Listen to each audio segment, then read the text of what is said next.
L-awtorità tal-ippjanar qed tibbaża lilha nfisha fuq pjanar strutturali biss, f'xi waqtiet li lanqas biss tagħti każ il-kuntest lokali ta' kull proġett.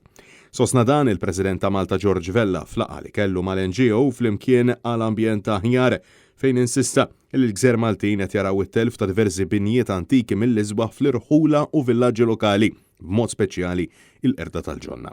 Matul il-laqgħa ġiet diskussa żieda qawwija fit-teddida li pajjiżna taħabat wiċċu f'dak illi għandu x'jaqsam kwalità tal-ħajja kawżata fost oħrajn konġestjoni ta' żvilupp, deskritt żejjed maġun mal-problema ta' nuqqas ta' spazji miftuħa u siġar.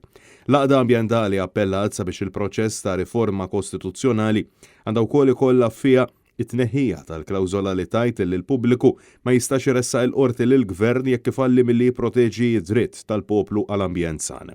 Flimkien għall-ambjent aħjar insistew li tali pass jkun jista' jissalvagwardja verament il-ħarsien tal-arja, l-ibħra u l-art tagħna. Madankollu l-President George Vella insista li biex issir din ir-riforma jkun jeħtieġ bidla fil-Kostituzzjoni.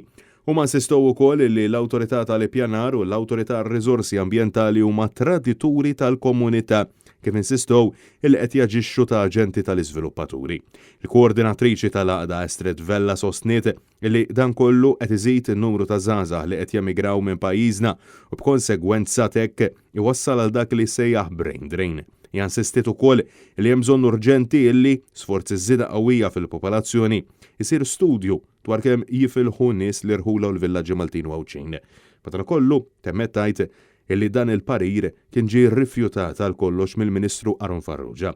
Intant, President ta' Malta George Vella kien kritiku u wiebes fil-konfront tal-Awtorità tal-Ippjanar fejn appella sabiex kull deċiżjoni li tittieħed trid tittieħed għal ġid taċ-ċittadin.